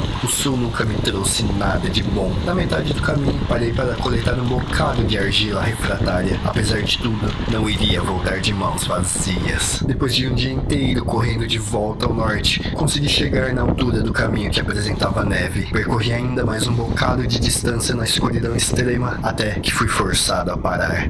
Achei sensato esperar pela luz do dia, eu já estava começando a me perder. Aguardei o nascer do sol e brevemente tentei me localizar. Mesmo seguindo na direção correta, eu não fazia ideia de onde eu estava. Provavelmente desviei meu caminho a leste ou oeste durante o período que corri no escuro. Eu nunca tinha visto esse deserto de cascalho, levando em consideração que minha ida levou 2 dias de viagem. Mesmo desviando o caminho para uma dessas direções, eu ainda estava ao sul do trópico do meu acampamento. Segui em diante, ao norte. Atravessei a montanha de cascalho um pouco mais à frente, onde a paisagem começou a fazer um pouco mais de sentido na minha memória. Finalmente, algumas marcações indicavam o caminho. Enfim, uma direção concreta. Segui as marcações. Elas pareciam me levar até a floresta uivante. Nesse caminho, comecei a estranhar as árvores de bordo. Horas bolas, a floresta uivante só tinha pinheiros. A partir daí, decidi desviar a rota para o que seria o leste. Se eu estivesse onde imaginava estar, seguindo por ali, daria de encontro com a sentinela do norte.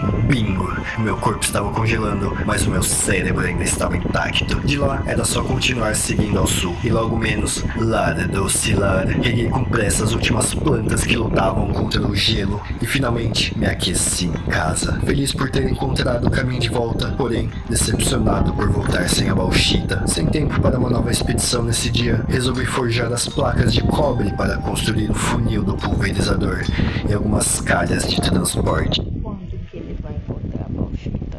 Essa é a pergunta. O som do calor deixando as peças escaldantes acalmavam minhas aflições. No dia 68, realoquei pela 1000ª vez esse pulverizador e consegui encaixar os aparatos de forma funcional. Criei uma forma de acessar a altura que precisava e testei atochar uma quantidade grande de minérios naquele funil. Perfeito! Não ter que colocar individualmente 684 pedras para pulverizar era uma pequena vitória. No dia seguinte, realizei uma pequena expedição de reconhecimento na direção sudeste. Por algum motivo, acordei coberto de neve nesse dia. Vai entender. Segui nessa direção por metade de um dia. Um punhado de porcos preguiçosos e um terreno com vegetação mais baixa. Apesar de ser mais fácil de se perder nessas direções, não ter uma floresta densa para atravessar era um bom convite. Retornei na luz do mesmo dia e preparei algumas provisões para uma nova expedição, que começou cedo, antes mesmo do sol raiar. Em meio à escuridão, encontrei meu caminho e me esquivei de um ataque de lobo de forma extremamente cinemática. Meia barra de vida, um início deveras inoportuno. Atravessei as marcações do dia anterior, alcancei a vegetação rasa e chispei alguns lobos. Eu não era bem-vindo nesse lugar. Avancei minha posição a sudeste, atravessando corpos extensos de água. Tudo isso para encontrar apenas um mar. Mais um beco sem saída, mais um dia sem resultados nesse lugar. Fiz o meu caminho de volta. Por um lado, encontrar um beco sem saída me possibilitava voltar mais cedo para investir em outra direção. Por outro, não me proporcionava a desgraça da bauxita. No dia seguinte, ainda com provisões, rumei para noroeste. De alguma forma, quando me perdi pela primeira vez, pensei ter visto algumas formações suspeitas nessa área. Com a posição esquisita do sol no inverno, seria bem mais difícil me reencontrar caso acontecesse de novo, mas eu não tinha outra escolha. Esse caminho colocava a floresta uivante à minha direita. Criei novas marcações para indicar o caminho de volta para o sudeste e explorei mais algumas ruínas perdidas no tempo. A cada nova marcação, me assegurava que as anteriores ainda eram visíveis. Eu não podia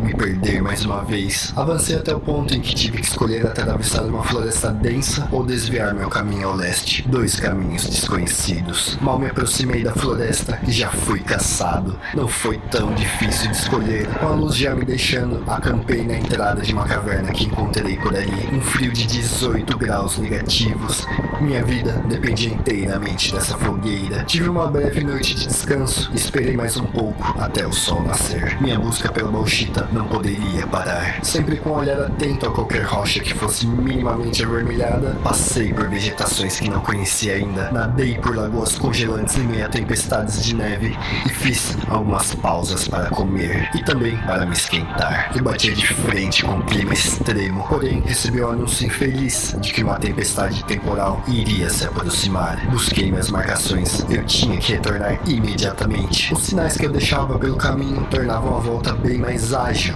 do que a ida. Mais uma vez em casa, mais uma vez uma tempestade temporal. Vagantes corrompidos dentro de casa, achei que as luzes seriam suficientes para evitá-los. Por sorte, esse não era um espécime tão tenebroso.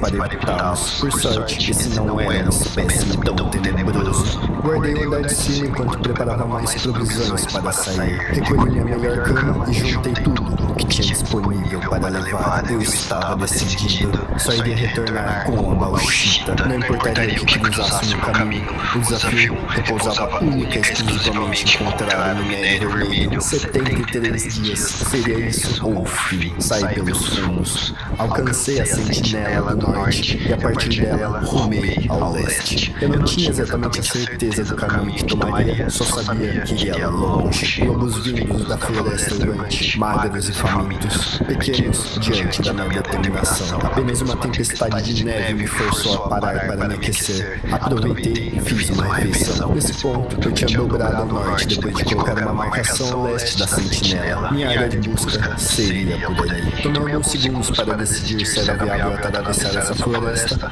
ao invés de voltar e continuar a leste. Dane-se, eu ia seguir por aqui. Esforcei ao máximo para tentar não desviar da trilha. Uma floresta tão mais densa que a floresta urbante. Atravessei lagos a nado para seguir rumando em linha reta. Tudo isso para dar de cara com mais uma mata fechada. E dessa vez, um terreno acidentado. Um prato cheio para me perder. Perfeito. Andei mais um pouco na mesma direção que seguia e estabeleci um acampamento. Aguardei o tempo passar e dormi na cama, que me permitia um sono de mais horas. Um breve café da manhã e uma dupla de vagantes guardava a entrada, sumando aqui seres vis. Depois de um longo caminho abrindo clareiras e mais clareiras em meio à mata fechada, finalmente atravessei essa floresta. Uma pequena área de campo aberto. Aproveitei para me aquecer. Uma música sinistra indicava que lá era uma área de instabilidade temporal. Se demorasse ali, vagantes começariam a surgir. Ao invés de continuar rumando em linha reta para o norte, decidi sondar as áreas de campo aberto que tinham por lá. Seria mais inteligente ir atrás de áreas abertas para poder localizar a bauxita à distância. Comecei pelo noroeste daquele ponto. Florestas densas à esquerda e à direita, e pela água foi uma escolha óbvia. E dessa vez, tive que cavar o chão para estabelecer o acampamento. Cozinhei as carnes de lobo para economizar as provisões e tive mais uma noite de sono. Dia 75, terceiro dia, longe de casa em busca da bauxita. Continuei meu caminho ao norte enquanto nenhuma floresta me parava. Nesse ponto, eu não tinha ideia do caminho absoluto de volta para casa. A única coisa que me guiaria de volta seriam as minhas marcações. Nem o sol poderia me ajudar por aqui. Fiz uma breve parada para repor meus estoques de terra compactada. 35 graus negativos. Eu era obrigado a me aquecer. Levando em conta essa temperatura, eu estava bem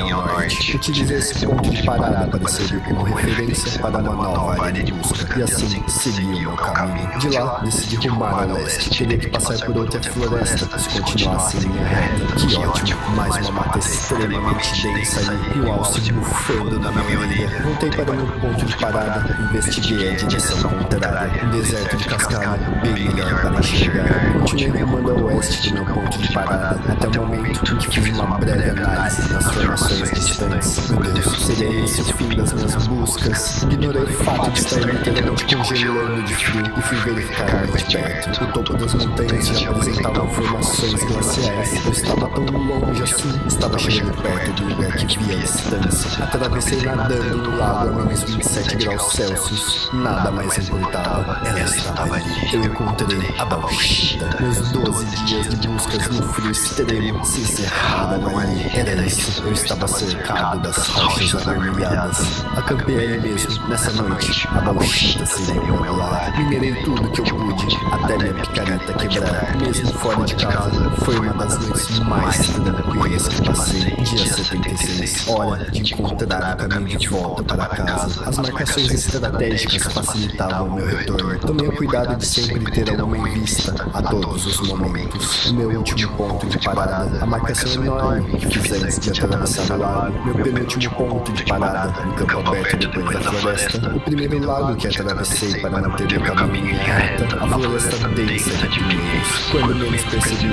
a sentinela do norte. Eu já podia me considerar em casa. A partir daqui, meus pés já me guiavam sozinhos. E depois de 20 minutos de caminhada, estava ali, eu estava em casa. Tinha que ter um lobo para estragar esse doce momento. Me aqueci no fogão e fiz uma refeição. As aventuras enriquecem a nossa jornada, mas como é bom estar em casa. Consegui trazer mais bauxita do que ia precisar. E nessa mesma noite já coloquei ela para processar. O tempo era meu inimigo. Os passos para chegar à área do laço nos objetivos finais desse desafio dependeriam exclusivamente da minha velocidade e eficiência de trabalho. Eu estava na reta final. Meu primeiro passo foi forjar a bigorna de ferro, a construção mais complexa de metal que fiz até agora, intercalando o preparo do carvão, a operação do pulverizador e as camadas da base da bigorna. Finalizei a primeira parte no dia 77. No dia 78, iniciei a forja da parte de cima da bigorna. Estudei a possibilidade de construir um martinete para me ajudar. Ele seria útil para produzir os lingotes de ferro e as chapas de metal, tudo para acelerar a massa. Eu gosto de chapa, eu gosto de botar na chapa. Nos processos nessa reta final, a quarta e última camada da bigorna ficou pronta no dia seguinte. Aqueci a base que tinha terminado e uni tudo com bórax para ser arredado. Perfeito, eu já poderia trabalhar com aço nessa belezinha. A partir daqui, os passos serão dedicados à construção do complexo forno de cimentação para carburizar o ferro, transformando finalmente no aço. Comecei pela porta de ferro do forno. Decidi adiantar a construção do martinete e já seria útil a partir daqui. Forjei sua parte de metal e suas semi-complexas partes de madeira, onde pude realizar uma primeira montagem nesse mesmo dia. Adaptei os eixos do moinho e Badarim, meu ajudante mecânico, estava vivo. Iniciei a produção das chapas de ferro junto do meu mais novo amigo marreteiro. Enquanto eu criava os lingotes, ele moldava as chapas, uma dupla dinâmica em ação. Finalizei essa primeira construção na madrugada do dia 80. Prontamente, iniciei a confecção dos tijolos, que irão aguentar as altíssimas temperaturas para produzir aço. Aqui entram a argila, o quartzo, a bauxita e a olivina. Que a quantidade assombrosa de tijolos para cozinhar foi iniciada a maior queima daqui até agora. Impressionante. Fiz uma breve visita na mina de ferro no dia 81, onde extrai quantidades copiosas de hematita para produzir mais ferro. Quando voltei, os tijolos já começaram a ficar prontos. Era hora de produzir os blocos de construção a partir deles. Para juntá-los, precisei produzir um punhado de argamassa. Sim, até isso precisava ser feito. Criei algumas grades e os blocos com que irei construir o forno. Entre uma atividade e outra, tinha que lidar com os vagantes, que nesse ponto já vinham um bando em busca da minha paz. O próximo passo do forno será criar a caixa de pedra que irá comportar os lingotes de ferro que serão carbonizados. Coletei alguns blocos de rocha que precisavam ser extraídos de uma forma exótica para virem completos. Finalizei as receitas e parti para a montagem do glorioso forno de cimentação. Nesse mesmo dia, dei um trato na área que iria construir. Precisava garantir que tivesse um espaço para ter acesso à parte de baixo quando concluído. No dia seguinte, livrei de mais vagantes que insistiam em me atazanar. Eles já não eram uma ameaça tão grande, porém, todo cuidado é pouco quando se tem apenas uma vida. Posicionei a maioria dos blocos e atochei a porta de ferro. Corrigi alguns blocos e finalmente estava concluído. Um forno de aparência tão simples, mas cada bloco foi uma epopeia para produzir. Enquanto isso, o martinete trabalhava loucamente nos lingotes de ferro. Cavei o acesso para a parte de baixo do forno e esculpi os blocos que irão alojar o combustível. Uma quantidade grotesca de carvão. Estava tudo pronto para iniciar a carbonização do ferro, a produção do aço. Cada fornada comportava 16 lingotes de ferro, os quais concluí depois de trabalhar o dia inteiro ao lado do Martinete no dia 84. Depois de recolher o carvão que eu precisava, iniciei o preenchimento da caixa de pedra no dia 85. Uma camada de carvão, uma camada de lingote. Repeti esse padrão até encher com os 16 lingotes de ferro que eu tinha. Abasteci o forno por baixo e dei início, finalmente, à criação do aço. O processo de carbonização demorava cerca de 5 dias para completar, tempo suficiente para eu produzir mais ferro para a segunda fornada. Somente a parte de cima da cota de malha que iria produzir com aço necessitava de 22 lingotes no total. Muito trabalho me aguardava ainda. Trabalhar em conjunto com o Martinete dava uma agilidade estrondosa nesse processo, e ao final do dia já tinha 18 lingotes prontos para virar aço. O dia 86 foi dedicado a numerar e cozinhar as flores de ferro. O próximo a encontrar uma posição melhor para o trambolho que era meu ajudante. Perfeito. O espaço otimizado era uma coisa bela de ser vista. No dia 88, cuidei da última leva de frutas que já estava estragando. O suco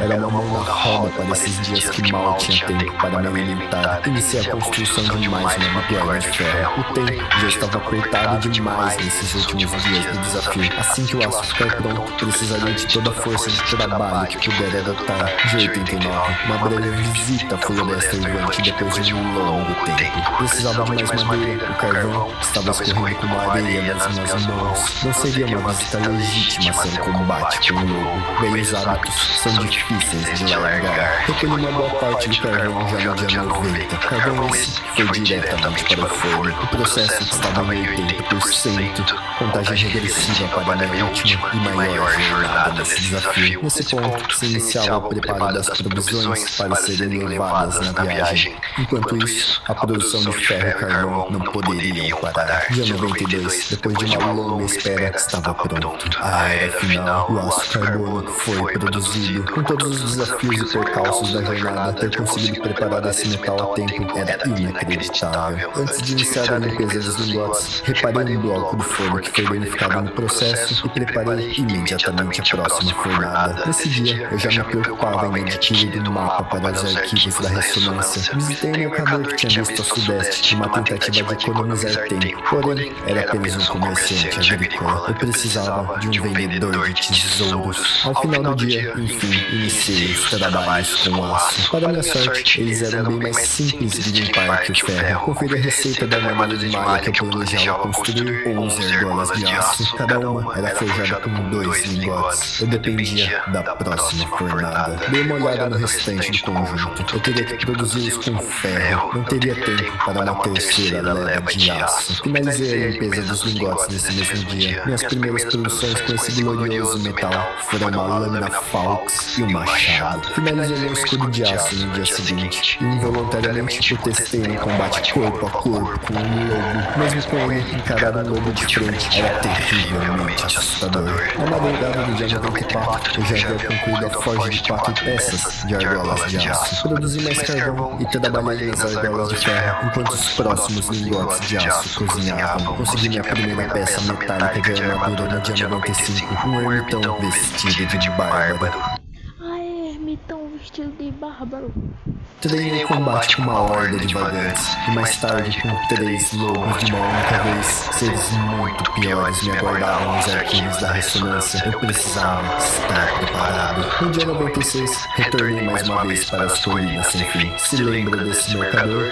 Fiz um escambo de uma picareta de bronze pelo mapa dos arquivos da ressonância. Era a minha primeira vez fazendo isso com o mapa do jogo desabilitado. Descobri aqui que a única indicação eram quantos blocos de distância eu estava das proximidades da entrada. Teria que me virar com essa informação. Mais de 5.000 blocos de distância. Comecei a me preocupar com o tempo apertado. Será que conseguiria chegar antes dos 100 dias terminar? A carbonização do aço estava em 60%. Aproveitei a oportunidade para confeccionar alguns itens que o mercador de tesouros estava comprando e retornei para vendê-los por 13 dinheiros. Com isso, visitei o mercador do sudeste. Eu comprei um punhado de cera de abelha para fazer velas. Se eu não tivesse gastado tanto tempo atrás do bórax e da bauxita, eu poderia talvez ter criado abelhas. Fica para uma próxima, quem sabe. Com a cera em mãos, pude finalmente criar alguns lampiões. Eu consertei certeza terei que me aventurar à noite para chegar nos arquivos. Eu estava preparado.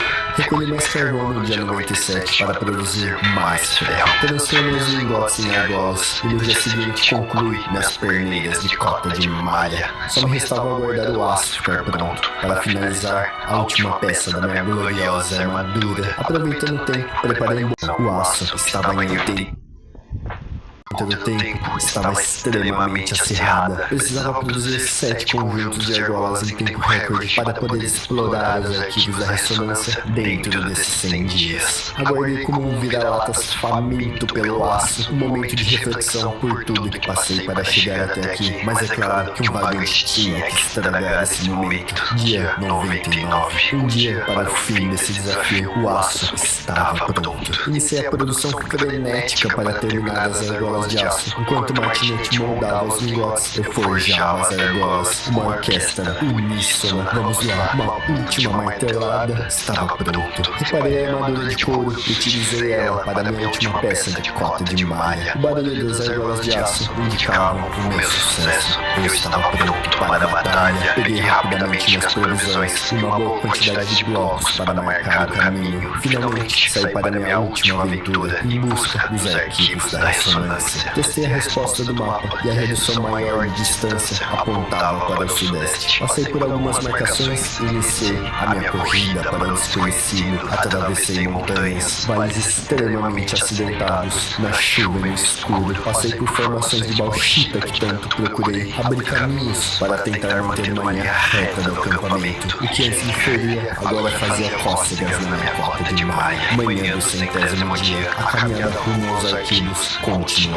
Girassóis contemplavam a minha jornada enquanto fazia o melhor para registrar o meu caminho. Abri uma trilha entre densas florestas, árvores Mas aí já chegou no dia 100, né?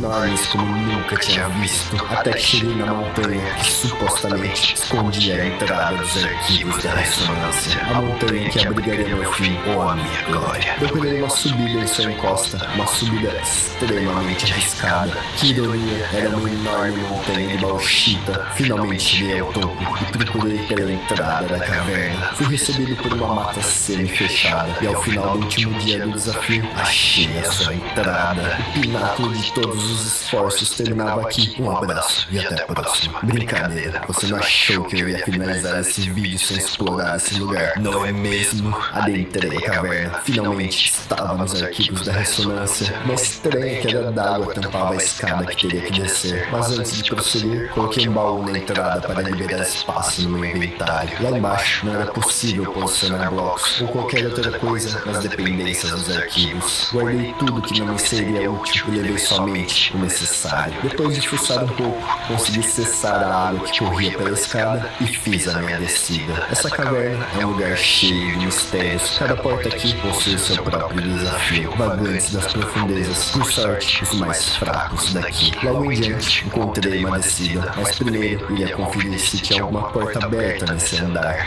Bingo! O salão da guarda estava disponível. Aparentemente, ele era uma guarnição abandonada. Me deparei com alguns itens interessantes por aqui. Algumas peças de armadura de bronze esgarçadas, um valiosíssimo conjunto de armaduras de escamas de aço, algumas peças de roupa, um livro, uma máscara deveras curiosa, uma bolsa de linho, bandagens. Como um goblin ganancioso, peguei tudo que minhas mãozinhas pudessem alcançar e voltei à superfície para guardar meus tesouros. Essa máscara por si só já valeu todo o esforço que passei até aqui. Desci mais uma vez. Dessa vez, um bagulho extremamente assustador me aguardava ali.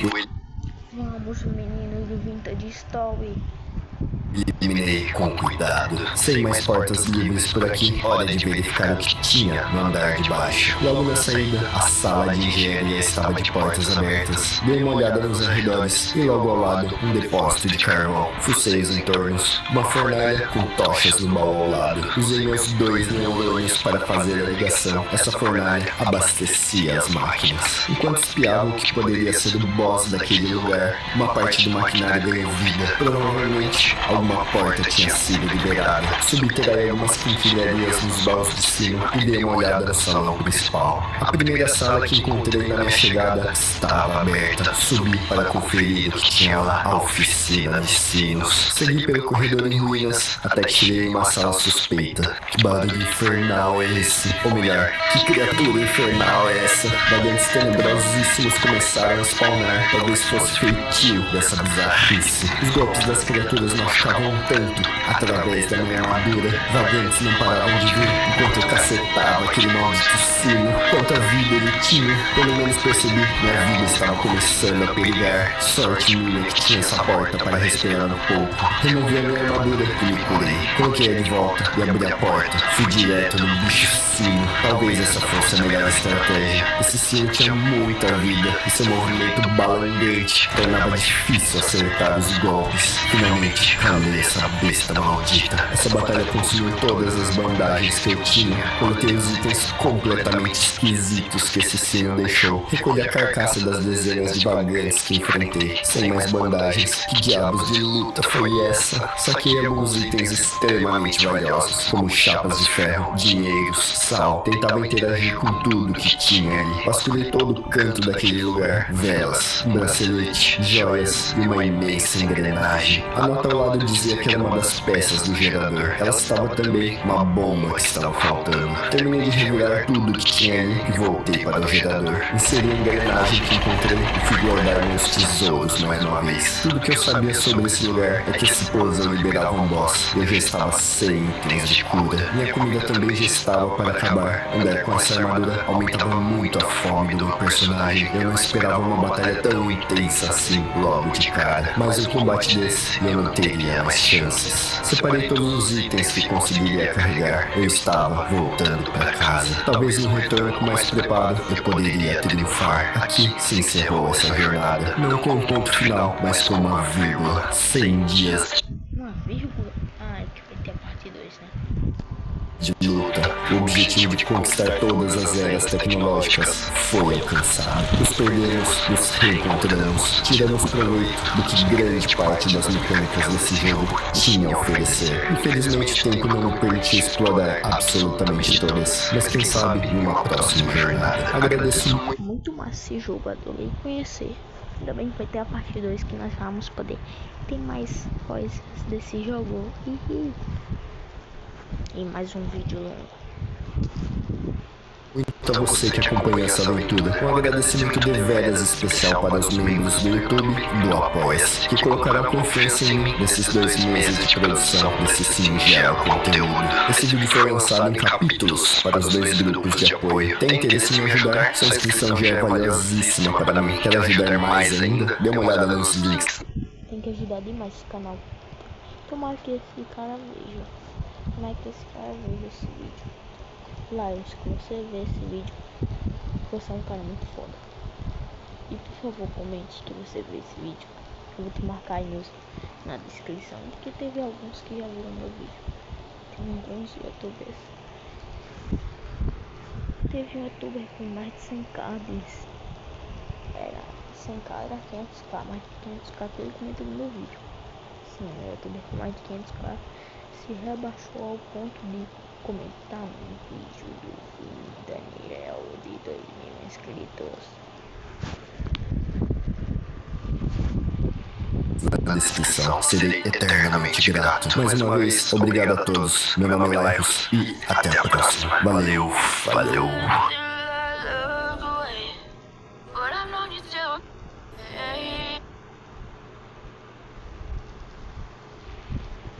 Então esse foi o vídeo, espero que vocês tenham gostado. Um vídeo muito mais longo do que todos os outros que eu já reagi nesse canal. E eu quero trazer mais vídeos longos assim. Uma das metas que eu quero trazer para 2026. Então esse foi o vídeo, espero que vocês tenham gostado. E fui!